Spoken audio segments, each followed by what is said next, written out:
Dear student, good morning all of you. प्रतियोगिता संसार में आप सभी का स्वागत है। आज का हमारा अध्ययन विषय है जनसंख्या भूगोल और क्वेश्चन है लघु उत्तरी क्वेश्चन। तो चलिए देख लेते हैं आज का क्वेश्चन। आज का क्वेश्चन जो है बहुत ही इम्पॉर्टेंट है। बहुत सारे स्टूडेंट कमेंट कर रहे थे कि इस क्वेश्चन का आंसर किस प्रकार से लिखें, तो ये उन लोगों के लिए बहुत ही उपयोगी है। तो आप सभी इस क्वेश्चन को यानी कि इस क्लास को शेयर ज़रूर करेंगे ताकि सभी बच्चे को इसका फ़ायदा हो सके।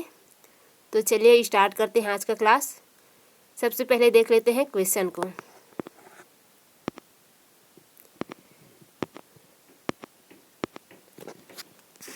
क्वेश्चन है, जनसंख्या के आंकड़ों के मानचित्रण में क्या समस्या होती है, या जनसंख्या के आंकड़ों के मानचित्रण में क्या समस्या आती है। ये क्वेश्चन दो प्रकार से पूछ दिए जाते हैं। ये क्वेश्चन दोनों सेम ही है लेकिन अलग अलग प्रकार से पूछ दिए जाते हैं। तो ये हो गया आपका क्वेश्चन। अब इसका आंसर भी देख लेते हैं। ये जो क्वेश्चन है यह लघु उत्तरी है, इसलिए इसमें हम प्रस्तावना नहीं लिखेंगे क्योंकि दीर्घ उत्तरी में हम प्रस्तावना से स्टार्ट करते थे, किंतु लघु उत्तरी और अति लघु उत्तरी में प्रस्तावना नहीं लिखे जाते क्योंकि वह जो है शब्दबद्ध होता है, यानी कि उसमें ज़्यादा लिखना नहीं होता है। जितने मार्क्स को होता है उतने मार्क्स के अनुसार उसे लिखना होता है। तो ये जो लघु उत्तरी क्वेश्चन है उसमें हम प्रस्तावना नहीं लिखेंगे, डायरेक्ट आंसर लिखेंगे। तो चलिए देख लेते हैं। जनसंख्या के आंकड़ों के मानचित्रण में निम्नलिखित समस्याएं आती है या होती है। तो कौन कौन सी समस्याएं होती है यह देख लेते हैं।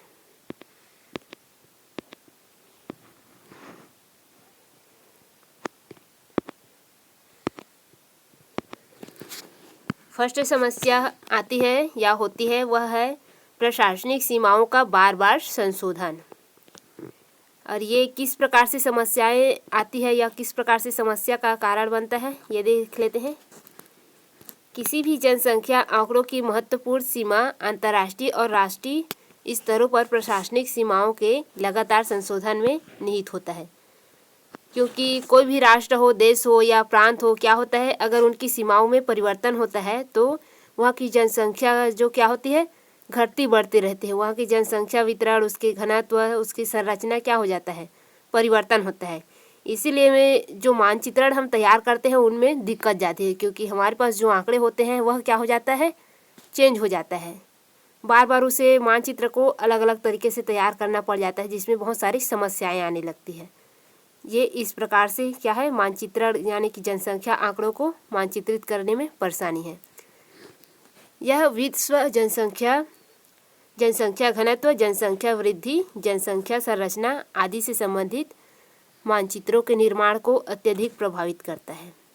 यानी कि जो प्रशासनिक सीमाओं का बार बार संशोधन होता है, चाहे वो देश हो, प्रदेश हो, प्रांत हो, उनकी सीमाओं में यदि परिवर्तन बार बार करेंगे तो इन सभी डेटा में क्या होगा, इनमें अंतर आते जाएगा। कभी कम हो जाएगा, कभी और भी वृद्धि हो जाएगी, इस प्रकार से। तो मानचित्र जो हम तैयार करेंगे वह बार बार गलत होगा। तो इस प्रकार से प्रशासनिक सीमाओं का बार बार संशोधन यह महत्वपूर्ण समस्या है। फिर सेकंड पॉइंट देख लेते हैं, इसमें क्या कहा गया है।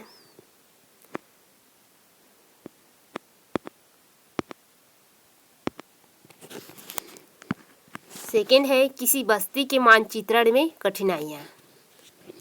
कभी कभी दुर्गम भूभाग या अन्य किसी कारण से पहुंचने की कमी के कारण किसी भी बस्ती का नक्शा तैयार करना संभव नहीं होता। जैसे कि पहाड़ी क्षेत्र क्या होता है या घने जंगल क्षेत्र, वहाँ पर हम जा नहीं पाते क्योंकि जाने में बहुत समस्या होती है हमें।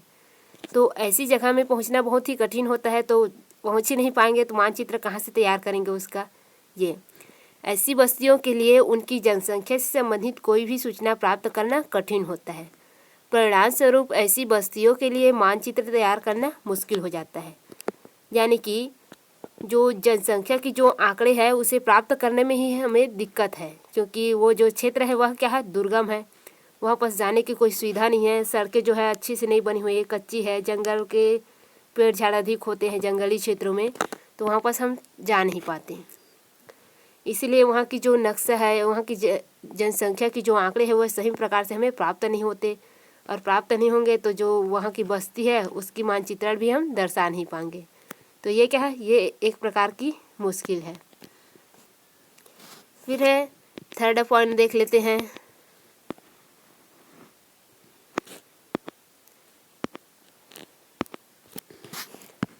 तीसरा पॉइंट है जनसंख्या डाटा की विश्वसनीयता, यानी कि जो जनसंख्या डाटा हमारे पास है वह कितना विश्वसनीय है, कितना सही है।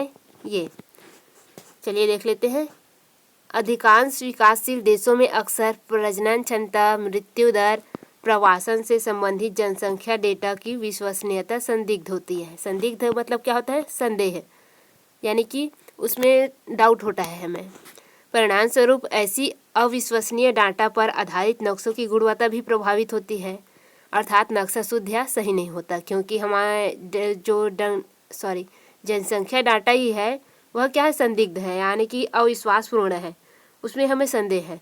तो हमारा जो नक्शा होगा उसकी गुणवत्ता भी प्रभावित होगी, क्योंकि वो नक्शा सही है कि गलत है ये हमें ही नहीं पता।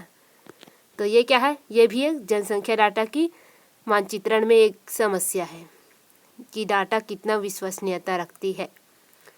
फिर नेक्स्ट पॉइंट है जनसंख्या संबंधी परिभाषा और शब्दावली की सार्वभौमिक स्वीकार्यता। ये जो है हमारे विश्व संदर्भ में लिए हैं। विश्व की मानचित्र हम तैयार करते हैं तो वह कैसा रहता है? तुलनात्मक रहता है, और विश्व के सभी देशों की जो भाषाएं हैं वह अलग अलग है, और सभी देशों की जो पढ़ने की स्थिति है वह भी अलग अलग है, उनके मापदंड भी अलग अलग है। इसी प्रकार से इसमें बताया गया है। तो चलिए इसका भी थोड़ा विस्तार देख लेते हैं।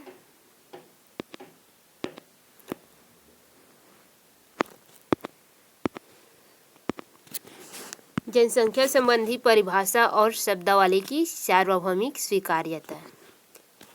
विभिन्न देश अपनी साक्षरता दर, जनसंख्या संरचना, लिंगानुपात, कार्यभागीदारी दर, व्यावसायिक संरचना आदि को परिभाषित करने में विभिन्न मापदंडों को अपनाते हैं। सभी देशों की अलग अलग मापदंड होते हैं, और इन अलग अलग मापदंडों के कारण विभिन्न देशों की जनसंख्या विशेषताएं क्या होता है जो हम अध्ययन करते हैं वह तुलनात्मक अध्ययन होता है। यही कठिनाई है कि मानचित्रों की विश्व की जो सभी देशों की समान परिभाषा नहीं होती और शब्दावली नहीं होती, किंतु यह अपनाना आवश्यक है, क्योंकि तुलनात्मक जनसंख्या का मानचित्र तभी संभव होगा जब वह जो मापदंड है वो समान हो। क्योंकि तुलनात्मक अगर मानचित्र तैयार कर रहे हैं तो तुलनात्मक मानचित्र एक ही होगा, किंतु उन लोगों का मापन जो है अलग अलग होगा, क्योंकि अलग अलग मापदंडों के आधार पर बनाए हैं। तो यही जो मापदंड है, परिभाषित है, शब्दावली है, इनका प्रयोग अगर सभी एक साथ एक तरीके से करते तो उसमें मानचित्रण में कोई दिक्कत नहीं आती। लेकिन अलग अलग मापदंड अपनाए हैं, अलग अलग परिभाषित किए हैं, उसको अलग अलग शब्दावली का प्रयोग किया है, इसलिए क्या है हमें बहुत सारी परेशानियाँ आ रही है। तो ये भी क्या है? जनसंख्या संबंधित परिभाषा या शब्दावली की सार्वभौमिक स्वीकार्यता, यानी कि सार्वभौमिक, सभी देशों के द्वारा स्वीकार नहीं किया जा रहा है। सभी लोग मापदंड अलग अलग अपनाते हैं सभी देशों में, विदेशों में। तो ये भी एक समस्या है। तो इस प्रकार से इस क्वेश्चन का आंसर है। ये जो क्वेश्चन है बहुत छोटा है क्योंकि ये लघु उत्तरी है। तो एक बार फिर से हम आंसर को आपको दिखा देते हैं ताकि कोई समस्या ना आए। आप सभी से 2 से 3 बार अध्ययन करेंगे तो पूरे समझ में आ जाएगा, क्योंकि इसको नए देखेंगे तो थोड़ा आपको समझ आने में कठिनाइयाँ ज़रूर होगी। तो चलिए देख लेते हैं एक बार फिर से। ये आपका क्वेश्चन है, क्वेश्चन को अच्छे से देख लीजिए और आंसर नोट कर लेंगे, फिर 2-4 बार अध्ययन करेंगे फिर समझ में आ जाएगा।